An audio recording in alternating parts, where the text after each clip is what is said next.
My name is Maya Callahan, and for the last 10 years, my life has been defined by two things: the crisp, authoritative uniform of the United States Secret Service, and the gaping silence left behind by the family I was born into. They say the service is a brotherhood, a family forged in discipline and shared risk. For me, it was supposed to be an escape from my actual family. I never, in my wildest, most cynical dreams, imagined that the career I chose to erase my father from my life would be the one thing that forced me to stand between him and a bullet. I never thought that to find my purpose, I would have to protect the man who publicly and privately declared I was no longer his daughter. This is the story of how my greatest act of rebellion became my most profound duty, and how the man whose life I was sworn to protect was the one who had shattered mine.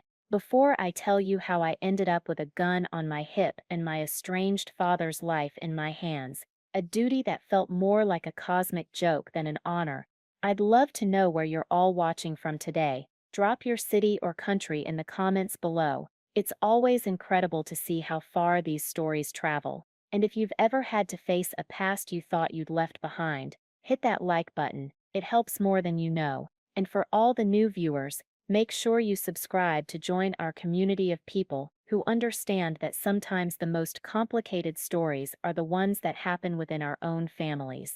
What would you do if you were forced to save the person who broke you? For years, I thought I knew the answer. I was wrong. The name Callahan carries weight in Washington, D.C. It's a name synonymous with power, with ambition, with 3 generations of political influence, culminating in my father, Senator Thomas Callahan. To the public, he was a pillar of integrity, a family man whose holiday cards featured a smiling wife and a devoted daughter. But pictures lie. My mother, Eleanor, was the sun in our family's solar system, a woman of such genuine warmth that she could almost make you forget the cold, calculating planet at its center. She was the one who taught me to question, to challenge, to have a spine. And when she died from a sudden aneurysm, when I was 16, she took the sun with her, leaving my father and me in a cold, dark orbit around each other. Without her as a buffer, the cracks in our relationship became chasms. He saw my mother's fire in me, but where he had loved it in her, he despised it in me. He wanted a daughter who was an accessory, a polished prop for his political campaigns. I wanted a father. He demanded obedience. I demanded authenticity. Our home, a sprawling Georgian mansion in Georgetown, became a battlefield of silent meals and clipped, tense exchanges. He disapproved of my friends, my music, my art, and most of all, my refusal to play the part of the deferential political scion. He saw my questions as defiance, my independence as a personal slight. The breaking point came during my freshman year of college. I joined a campus group, protesting a controversial international trade agreement, one my father was vocally championing in the Senate. For me, it was a matter of principle. The agreement, as I saw it, would gut domestic labor protections in favor of corporate interests. For him, it was the ultimate betrayal. A protest in downtown D.C. turned chaotic when a small fringe element grew violent. I was nowhere near them, simply holding a sign and chanting with my friends, but in the ensuing police sweep, I was arrested along with dozens of others. The charges were flimsy, failure to disperse, and were dropped within hours, but the damage was done. A photographer had caught the moment: Maya Callahan, daughter of the Bills champion, being led away in zip-tie cuffs. The picture was on the front page of the morning paper. I didn't even have to call him. He summoned me. I walked into his cavernous mahogany-paneled office on Capitol Hill, the air thick with his fury. He didn't yell. That wasn't his style. His weapon was a cold, precise disdain that cut deeper than any shout. He had the newspaper spread on his desk like an indictment. "Do you have any idea what you have done?" he asked, his voice a low, dangerous hum. I was exercising my right to protest, Dad. The charges were dropped, I said, my own voice trembling slightly. He laughed, a short, bitter sound. "Rights. You have the right to not publicly humiliate me. You have the right to not jeopardize everything I have worked for. You have sabotaged years of work." My work, for what? Some childish, misguided cause. It's not childish to me, I shot back, finding a sliver of courage. Mom would have understood. That was my mistake. Mentioning her was like throwing gasoline on a hidden fire. His face hardened, the mask of the politician dissolving to reveal something truly chilling beneath. He stood up and walked to the window, looking out over the Capitol dome. Your mother is gone, he said, his back to me, and with her, any obligation I had to tolerate this. Rebellion. You have made your choice, Maya. You have chosen the streets and the rabble over your own family. You have chosen to be an embarrassment. He turned, and his eyes were like chips of ice. So be it. As of this moment, you are no longer my daughter. The press will be issued a statement. You are on your own. Do not contact me. Do not use my name. Do not come back to the house. You are done. The finality in his voice was absolute. There was no room for appeal. I was 18 years old, standing in the heart of American power, and I had just been exiled by my own father. I walked out of that office and didn't look back. That night, I slept on a friend's couch, the echo of his words, "You are done," replaying in my mind. He wasn't just disowning me, he was erasing me, and in the lonely, terrifying months that followed, a cold, hard resolve began to form in the pit of my stomach. He wanted me gone? Fine. I would disappear so completely. I would become someone he could never touch, never control, never even recognize. I would build a life so far removed from his world of polished lies that he would become nothing more than a bad memory. The next few years were a blur of cheap apartments, waitressing jobs, and community college courses. I was adrift, defined only by what I had lost. The ghost of Senator Callahan's daughter followed me everywhere. The pitying looks from old family acquaintances, the whispers when someone made the connection. I was a story, a scandal, a footnote in my father's biography.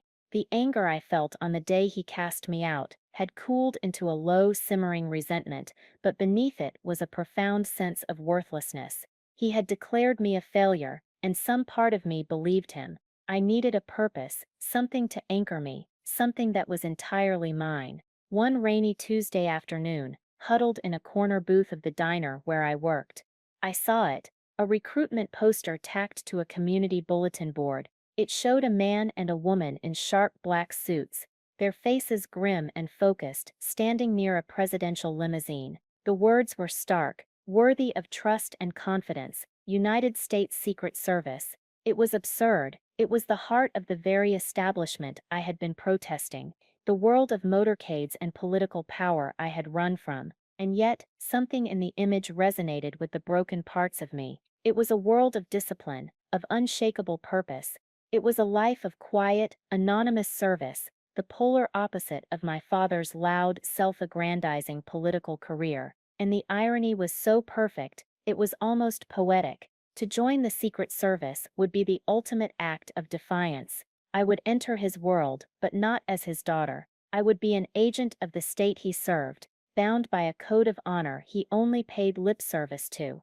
I would build a new identity, one forged in steel and discipline, an identity so strong it would completely eclipse the ghost of the girl he had disowned. The decision settled in my bones, with a strange, exhilarating certainty. He thought I was a directionless rebel. I would become one of the most disciplined, elite protectors in the world. He cast me out. I would join a family that valued loyalty and sacrifice above all else. That night, I went online and filled out the initial application. I used my own name, Maya Callahan. It was the only thing he had given me that I couldn't get rid of, and I decided then and there that I would redefine it. It would no longer be the name of a senator's disgraced daughter. It would be the name of a special agent. The path to becoming an agent was a grueling ordeal designed to break you down and rebuild you from scratch. It started with months of background checks, interviews, and physical tests that pushed me to my absolute limit. Every part of my life was scrutinized, including my fractured relationship with my father. I was honest. I told the interviewing agent everything, expecting my past to be an immediate disqualifier. But the stern-faced woman across the table simply nodded, her expression unreadable. "The service isn't interested in your family politics, Callahan," she said. "We're interested in your integrity, your resilience, and your ability to follow orders. Can you do that?" I told her I could. I think she saw the desperate hunger for structure in my eyes. I passed. The James J. Rowley Training Center in Laurel, Maryland, became my entire world. It was a sprawling campus of firing ranges, driving tracks, and mock-up buildings, where recruits were relentlessly hammered into shape.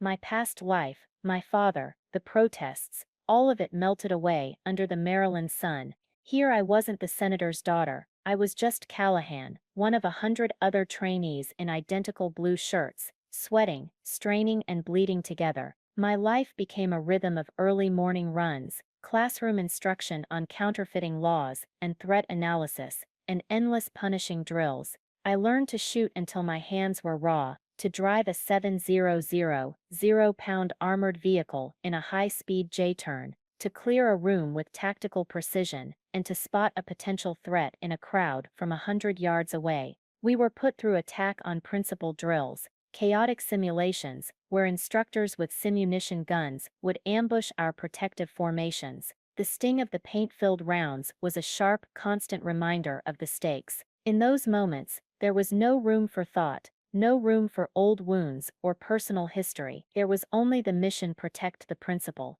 It was a pure, clean purpose. I thrived in that environment. The discipline was a balm on my chaotic past. The physical exhaustion quieted the noisy ghosts in my head. I wasn't the best at everything, but I was the most determined. I stayed late at the range, practiced control tactics until my muscles screamed, and studied threat assessment case files until my eyes burned. I was building myself into someone new, one drill, one test, one grueling day at a time. The instructors noticed. My file, which had initially been flagged for my background, began to fill with commendations for tenacity and focus.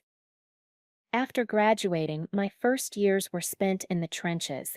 I pulled long, monotonous shifts on the White House perimeter, standing in the blistering summer heat and the freezing winter rain, my eyes constantly scanning the crowds. I moved on to the Uniform Division's Foreign Missions Branch, protecting embassies and visiting dignitaries. It was thankless, anonymous work, and I loved it. I was a ghost in a suit, a silent, watchful presence. No one knew who my father was, and no one cared. I was just Agent Callahan, and my performance was the only thing that mattered. It was on a detail protecting the French ambassador that I met Special Agent David Chen. He was assigned as my shift partner. David was a decade older, a veteran of presidential details, with a quiet, zen-like calm that seemed unshakable. He had seen it all. He rarely spoke unless he had something important to say, and his eyes missed nothing. He didn't engage in the usual post-shift gossip or office politics. He was a pure professional, and from the start, he treated me as an equal. He never once asked about my family. He must have known the DC bubble is small, and the Secret Service is smaller, but he judged me solely on my actions. One afternoon, we were in a motorcade when a car swerved aggressively toward the ambassador's vehicle.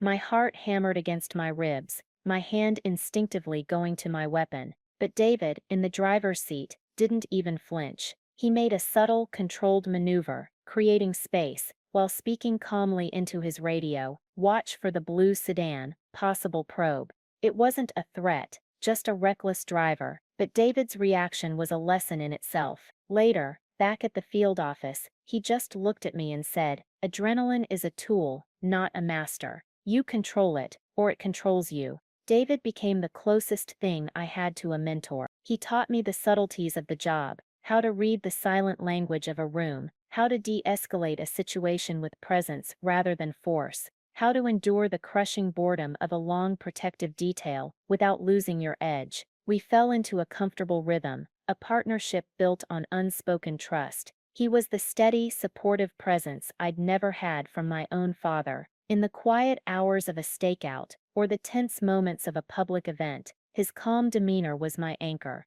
I was finally building the life I wanted, defined by my own merits, surrounded by people who respected me for who I was, not who I was related to. The past was finally starting to feel like the past. 5 years into my career, I had a solid reputation. I was known as a sharp, reliable agent. I had just finished a grueling 6-month assignment with a visiting head of state and was looking forward to a few weeks of routine duty. That's when I got the summons. Special Agent in Charge Miller wants to see you. His office, now. My stomach clenched. A summons from the SAIC of the Washington field office was never for a casual chat. As I walked down the sterile government hallway, my mind raced. Was it a promotion, a difficult overseas post? Had I made some mistake on my last detail? I straightened my suit jacket, took a deep breath, and knocked on his door. SAIC Miller was a formidable man, a veteran of the Reagan detail,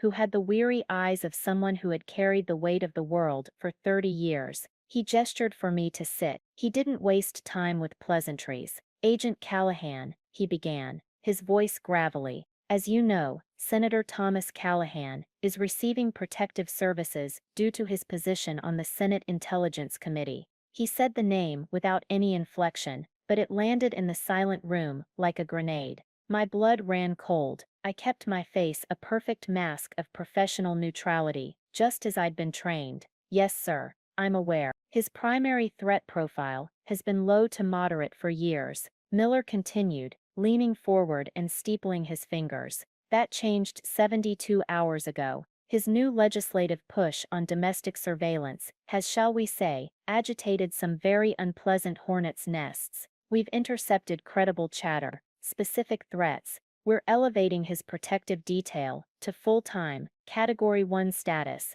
effective immediately. I nodded, my heart starting to pound a slow, heavy rhythm against my ribs. I had no idea where this was going, but a cold dread was beginning to creep up my spine. His current detail leader, Agent Reynolds, is taking a long overdue retirement at the end of the week, Miller said, his eyes locking onto mine. We need a new agent in charge for the detail, someone who is sharp, experienced with high-threat principles, and who can handle a politically sensitive environment. Your name was at the top of the list. The air left my lungs. The room seemed to tilt on its axis. Me, in charge of his protection. It was impossible, a nightmare. The universe wasn't just playing a cruel joke, it was orchestrating a Greek tragedy, and I was the lead. I found my voice, but it was thin, reedy. Sir, with all due respect, I don't think I'm the right agent for this assignment. And why is that? Miller asked, his gaze unwavering. He knew, of course he knew. My personal history with the senator is complicated, I said, the understatement of the century. I believe it would constitute a conflict of interest. It could compromise the mission. Miller leaned back in his chair, a flicker of something, sympathy, maybe, or just weariness in his eyes. Agent Callahan, I've read your file, all of it. I know exactly what your history is. That's partly why you were chosen. The director himself signed off on this. We need someone who won't be intimidated by the senator or his staff. We need someone who will put the mission above politics. Your record shows you are that person. Your complicated history proves you can operate independently of his influence. He was twisting my pain into a professional qualification. She was brilliant, and it was brutal. Sir, I must respectfully decline the assignment, I said, a knot of panic tightening in my chest. Miller's face hardened. The moment of sympathy was gone, replaced by the unyielding authority of his rank. This isn't a request, Agent. It's an order. Refusing this assignment would be noted in your permanent file. It would suggest that you are incapable of separating your personal feelings from your sworn duty. It would effectively be the end of your career advancement. Are you telling me you can't be professional, Callahan? After all the work you've put in to prove you are. He had me. He had backed me into a corner, using the very career I had built to escape my father as the cage to trap me with him. To refuse was to admit defeat. To admit that Thomas Callahan still had power over me. To accept was to walk willingly back into the fire I had spent a decade crawling away from. My ambition, my pride, my entire professional identity, it was all on the line. I thought of David's words. You control it, or it controls you. I took a slow, steadying breath, pushing down the storm of emotion inside me. I met Miller's gaze, my face a blank slate. No, sir, I said. my voice cold and even. "I can be professional. When do I start?"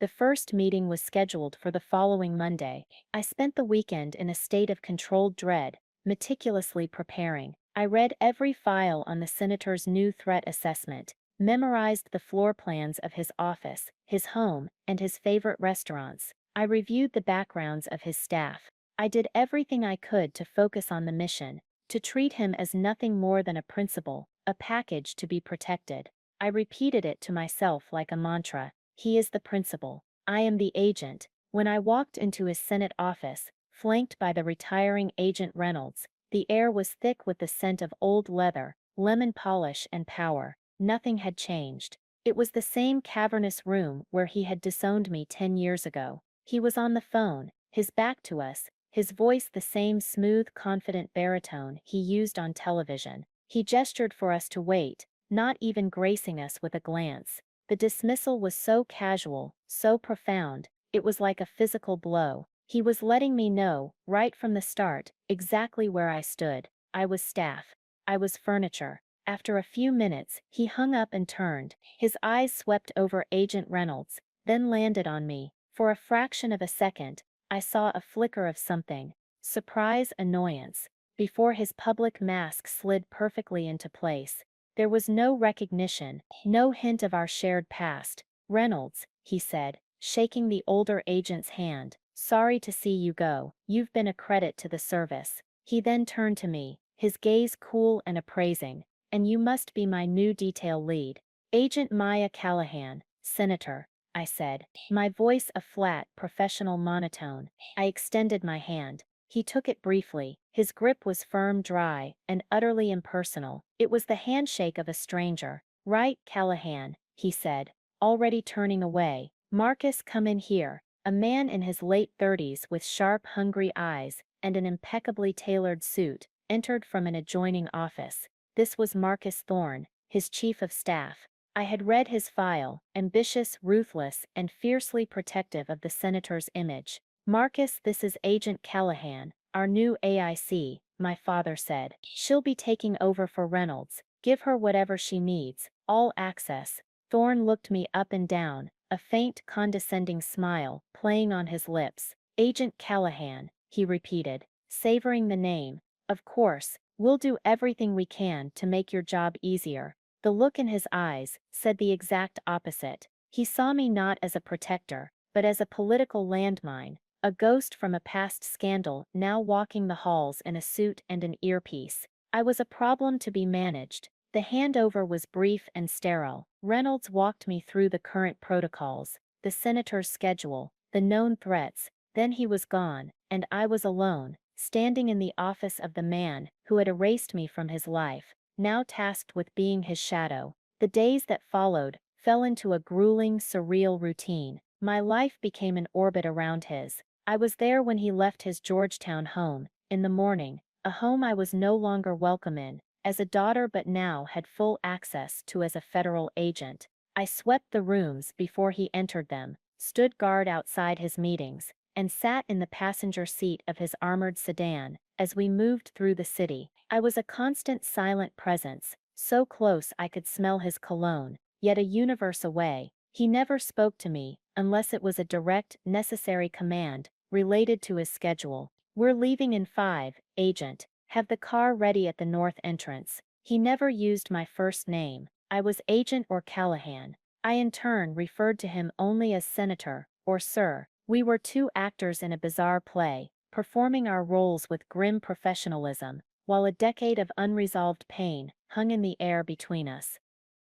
Marcus Thorne made it his personal mission to make my life difficult. He constantly questioned my security arrangements, complaining that they were too intrusive or too visible. "The senator needs to appear accessible, Agent," he would say, his tone dripping with condescension. "We can't have him looking like he's afraid. It's bad for the polls." He would forget to inform me of last-minute schedule changes, creating logistical nightmares. He made veiled remarks in front of other staffers, just loud enough for me to hear. "We need people in this office who are 100% focused on the senator's career, with no outside distractions." The charged, silent moments were the worst. One evening, in his study, he dropped a stack of papers. We both bent to retrieve them at the same time. Our hands brushed. It was a jolt of electricity, a fleeting, shocking reminder of a connection that was supposed to be dead and buried. We both recoiled as if burned. He stood up, his face unreadable, and walked out of the room without a word.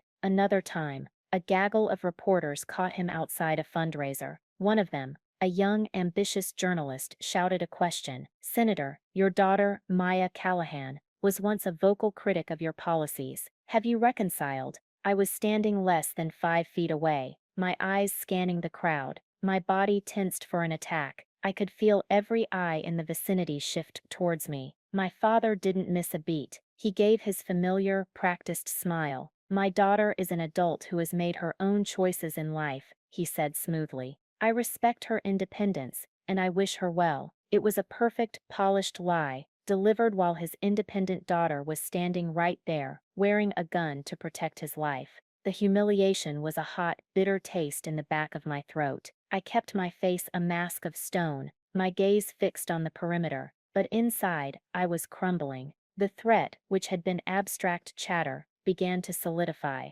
Our intelligence analysts intercepted more detailed communications from a radical anti-government group calling themselves the Sons of Liberty. They saw my father's surveillance bill not just as bad policy, but as an act of treason. They were no longer just talking, they were planning. The intel suggested they were trying to acquire explosives. The threat was real, and it was escalating. I tightened our security protocols immediately. I insisted on varying motorcade routes, added 2 more agents to the detail, and mandated that the senator wear a lightweight ballistic vest under his suit whenever he was in public. This led to a major clash. "This is unacceptable," Thorne fumed at me in the senator's office, with my father sitting silently behind his desk, watching. "He has a major rally on Friday. He can't give a speech looking like he's wearing a life jacket. It projects weakness." "My job isn't to project strength, Mr. Thorne," I said, my voice level. "It's to keep the senator alive.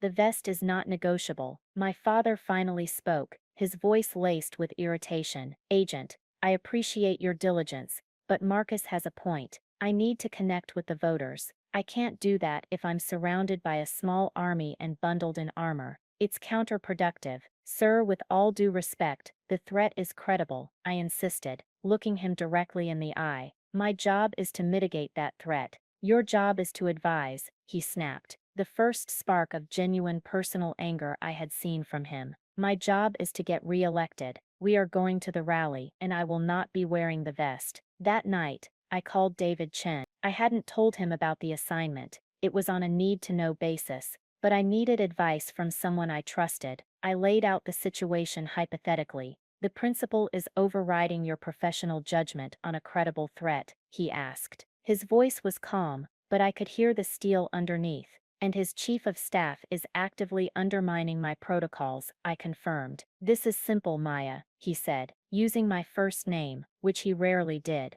"You're the AIC. The safety of the principal is your sole responsibility, not his polls, not his image, his life. If you believe the threat is real, you have the authority and the duty to make the hard call. The director will back you up, but only if you're willing to put your neck on the line. You have to be the one to own the decision. Let the politicians play politics. You do your job." His words were like a steel rod slipped into my spine. He was right. I had spent years building this career, this identity. I was not going to let Thomas Callahan, or his weaselly chief of staff, intimidate me into compromising my duty. 2 days before the rally, we got a new piece of intel. It was a bombshell. Our surveillance team had picked up a detailed conversation. The Sons of Liberty weren't just planning a disruption at the rally, they were planning an assassination. They had a man on the inside, a low-level event staffer, who was going to help them bypass security with a device. The intel was specific, credible, and terrifying. I walked into the senator's office, the intelligence report in my hand. He and Thorne were going over his speech. I didn't wait to be acknowledged. "Senator, the rally is canceled," I announced, my voice leaving no room for argument. Thorne shot to his feet. "What are you talking about? You can't do that." "I can, and I have," I said, placing the report on the desk. We have credible, specific intelligence of a planned attack at the event. Going forward would be an unacceptable risk. We're moving the senator to a secure off-site location until the threat is neutralized. My father read the first page of the report, his face paling slightly, but his political instincts, his sheer stubborn pride, were still in control. This could be a bluff, he said, though his voice lacked its usual conviction. It's not a risk I'm willing to take with your life, sir, I stated. This is political suicide, Thorne hissed. Canceling the biggest rally of the campaign, the media will have a field day. They'll say he's running scared. I ignored him and looked directly at my father. For the first time, I wasn't his disgraced daughter. I wasn't a piece of furniture. I was the agent in charge of his protective detail, and I was giving him an order. The cars are waiting downstairs. We're leaving in 2 minutes. He stared at me, a complex storm of emotions in his eyes, anger, shock, and something else, a flicker of grudging respect. He gave a slow, deliberate nod. All right, agent. You're in charge. The ride to the safe house was silent, but it was a different kind of silence. The power dynamic had irrevocably shifted. I had won the professional battle, but the air was thick with the promise of a personal war. The safe house was a nondescript brick home in a quiet suburban Virginia neighborhood, owned and operated by the government for just such an occasion. It was sterile, impersonal, and theoretically, one of the most secure locations on the East Coast. But security is an illusion when you're trapped with the ghosts of your past. As soon as the door was locked and the perimeter secured by my team, the fragile dam of professionalism between my father and me finally broke. He rounded on me, his face a mask of cold fury. The controlled politician was gone, replaced by the angry, wounded man I remembered from my childhood. "Who in the hell do you think you are?" he seethed, his voice low and shaking with rage. "You parade into my life after 10 years. You undermine my staff. You humiliate me by canceling a major event, and now you have the audacity to lock me away in this box. I am the agent in charge of keeping you alive," I retorted, my own control fraying at the edges. The years of suppressed anger and hurt began to bubble to the surface, something you made considerably more difficult by prioritizing your poll numbers over credible threats to your life. "My polls, this is my career, my life's work," he shot back, taking a step closer. We were in the blandly furnished living room, circling each other like boxers. Marcus Thorne hovered nervously by the door, looking terrified. "A life's work you did everything in your power to tear down. You think I've forgotten that? The protests, the arrest, the public shame you brought on this family." "I was 18, I cried, my voice finally cracking. "I was a kid, your kid, and you threw me away like a piece of trash because I embarrassed you. You talk about shame. The only shame I feel is for ever wanting the approval of a man who values his image more than his own daughter. You were a liability," he roared, "and you still are. You think this makes you a hero. This is just another way for you to defy me, to control me." It was in that precise, terrible moment of pure, raw confrontation that the world exploded. The front window of the safe house imploded in a shower of glass and splintered wood. The deafening roar of automatic gunfire erupted from the front lawn. My earpiece screamed with frantic shouts. "Contact front. We're compromised. I repeat, we are compromised." The intel had been a feint. The threat wasn't at the rally. It was here. They had played us. They knew we would move him, and they were waiting. In a split second, the fight between father and daughter was over. The fight for survival had begun. My training slammed into place, a cold, clean wave of adrenaline that washed away all emotion. I grabbed my father by the lapels of his expensive suit and shoved him down behind a heavy sofa. "Stay down. Don't move,"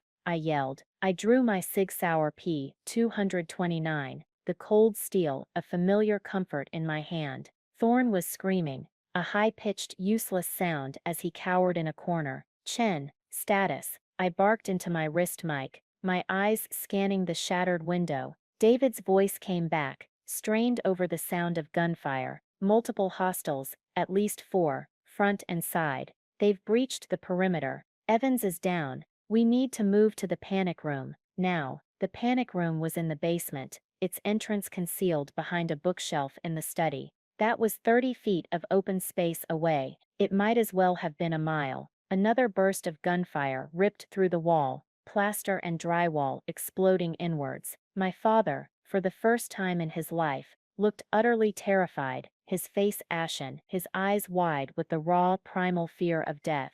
I saw a dark shape move past the window. Covering fire, I shouted to David. I leaned over the sofa, aimed and fired 3 precise shots into the night. It was enough. David used the opening to fall back from the front door to a more defensible position down the hall. Go, go now, David yelled. I grabbed my father's arm, hauling him to his feet. Move, I screamed. He was frozen, his mind unable to process the chaos. I physically shoved him towards the study. Run, we moved. I kept my body between him and the windows, firing controlled bursts towards the points of entry. The air was thick with the smell of cordite and the acrid scent of fear. Thorne was a whimpering mess on the floor, and I didn't have time for him. We reached the study. I threw my weight against the heavy bookshelf. It swung inwards, revealing the reinforced steel door of the panic room. Just as I was pushing my father inside, one of the attackers, clad in black tactical gear, burst through the study doorway. He was big, fast, and he raised his rifle, the black maw of the barrel pointed directly at my father's chest. There was no time to think, no time for calculation. There was only instinct. The pure, drilled-in instinct of the mission, protect the principle. I moved. I threw myself in front of my father, a human shield. The world seemed to slow down. I saw the muzzle flash. I felt a white-hot sledgehammer blow to my left side, just below my ribs. The impact threw me backwards, the air forced from my lungs in a pained gasp. But as I was falling, my own arm was still up. My own gun was still pointed at the threat. I squeezed the trigger twice, 2 rounds, center mass. The attacker crumpled to the floor. Silence descended, broken only by the ringing in my ears and my father's strangled cry. Maya! I landed hard on the floor, the pain in my side a raging inferno. My vision was starting to tunnel. I could feel warm, sticky blood soaking through my shirt and jacket. David Chen was there suddenly, his weapon trained on the door, shouting into his radio for backup and medical. But all I could focus on was my father. He was on his knees beside me, his hands hovering uselessly over the wound, his face a mess of terror and disbelief. The powerful, impregnable Senator Thomas Callahan was gone. In his place was just a man, a father, looking at his bleeding daughter on the floor. Maya, he choked out again, his voice raw with a panic I had never heard in my life. He ripped off his suit jacket, balling it up and pressing it desperately against my side. No, no, no. Medic! We need a medic in here now. He looked at me, his eyes swimming with tears. Maya, stay with me. Please, stay with me. He had said my name, not Agent, not Callahan. He had said my name, and as the darkness began to close in around the edges of my vision, that was the last thing I heard. I woke up to the steady, rhythmic beeping of a heart monitor and the antiseptic smell of a hospital. A dull, throbbing ache radiated from my left side. I tried to sit up, and a sharp, stabbing pain made me gasp and fall back against the pillows. Easy there, hero. I turned my head. David Chen was sitting in a visitor's chair by the window, a cup of vending machine coffee in his hand. He looked tired, but he gave me a small, relieved smile. David, I croaked, my throat dry. What happened? You happened, he said, leaning forward. You took a round to the vest, but it was a high-caliber rifle. It still broke 2 ribs and gave you a nasty bit of internal bleeding, but you're going to be fine. The doctor said you were lucky. He paused, his expression turning serious. You neutralized the primary threat. The rest of the team took down the other 3. It's over, Maya. We got them. The mole? I asked, the pieces slowly coming back to me. A junior legislative aide, David confirmed. He had massive gambling debts. The Sons of Liberty found him, leveraged him. He's in federal custody, singing like a canary. He's the one who gave them the safe house location. I let out a long, shuddering breath, the relief so profound it almost hurt. We had won, I had done my job. The senator, he's fine, not a scratch on him, David said. He hasn't left the hospital, he's been camped out in the waiting room, driving the staff crazy. The thought of my father, waiting anxiously for news about me, was so foreign, so utterly out of character, that I couldn't quite process it. Before I could ask more, the door to my room opened softly. It was him. He stood in the doorway, looking hesitant and out of place without his usual entourage of aides and security. He was wearing a rumpled shirt and slacks. His face was pale, and he looked like he hadn't slept in days. He looked old. David gave a quiet nod to me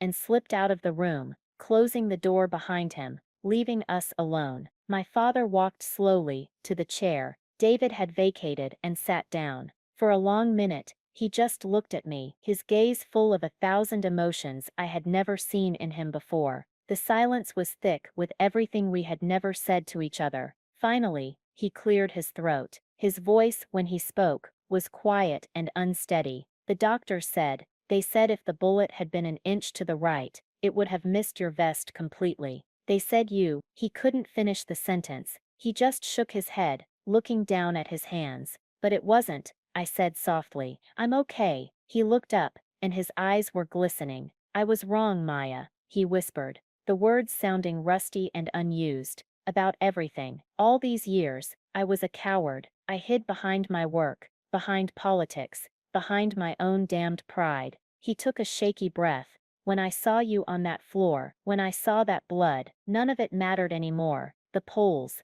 the legacy, the career, it was all just noise. The only thing in the world that mattered was you. Tears were silently tracking down his cheeks now. I was so proud of you, he choked out.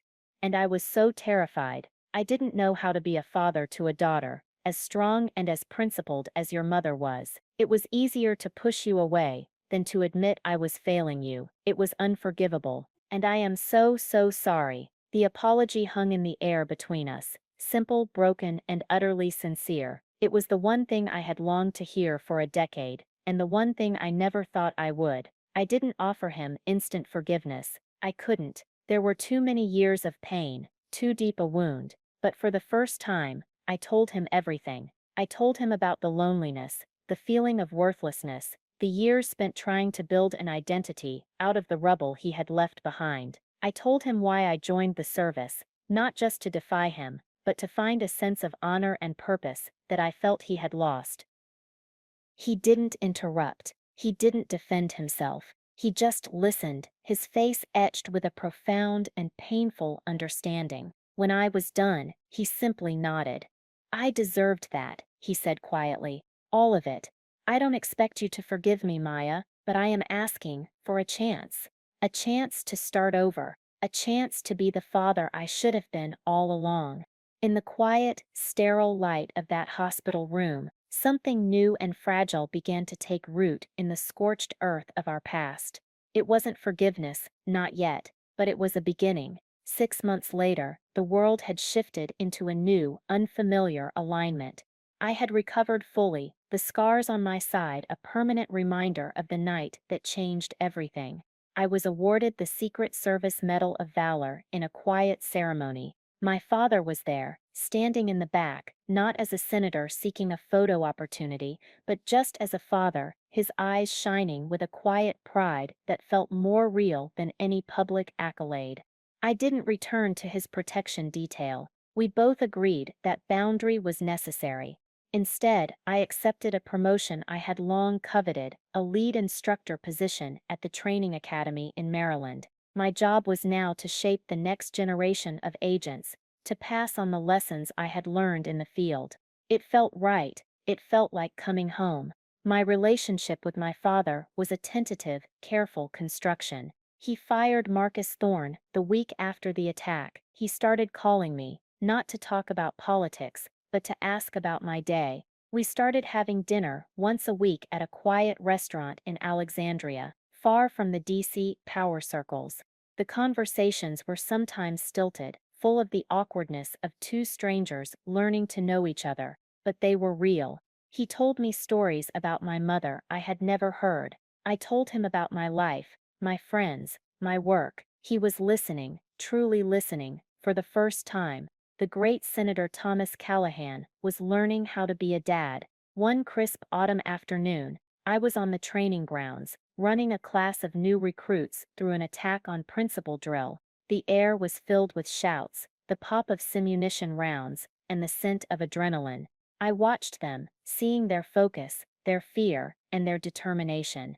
In the middle of the chaos, I saw a young female recruit. She was small but fierce, her jaw set, her eyes burning with an intensity that was deeply familiar. She was pushing herself harder than anyone else, trying to prove something, not just to us, but to herself. After the drill, I pulled her aside. "You've got good instincts, rookie," I said, "but you're trying to do it all yourself. Your team is your greatest weapon. Learn to trust them." She looked at me, her chest still heaving. "I just want to be the best, ma'am." I gave her a small smile. "I know you do, but being the best isn't about being invincible. It's about being part of something bigger than yourself. It's about finding your purpose and serving it with honor. You'll get there." As she walked away, a sense of profound peace settled over me. I had found my purpose. It wasn't in running from my past or in defying my father. It wasn't even in the single violent act of saving him. It was here, in the quiet work of building something good. I had redefined the name Callahan on my own terms. It no longer meant disgrace or rebellion. It meant integrity. It meant strength. It meant a survivor. My name is Maya Callahan, and I used to believe that family was something you were stuck with. Now I know that family, the real kind, is something you build. You build it through trust, through sacrifice, and sometimes, through the painful, messy work of forgiveness. I joined the Secret Service to run from my father, but in the end, protecting him was how I finally learned to save myself. I learned that our deepest wounds don't have to define us. They can, if we let them, become the source of our greatest strength. Thank you so much for joining me on this journey today. The past can be a heavy thing to carry, and I hope my story might offer a little bit of hope to anyone out there struggling with their own. If you feel comfortable, I would be honored if you shared a story in the comments below about a time you found your purpose in an unexpected place. Reading your stories is truly the best part of doing this. And of course, if this story resonated with you, don't forget to like this video and subscribe for more. Sharing this video with someone who might need to hear it can make a world of difference. Remember, sometimes the path back to ourselves is the most dangerous and rewarding mission of all. Thank you for listening.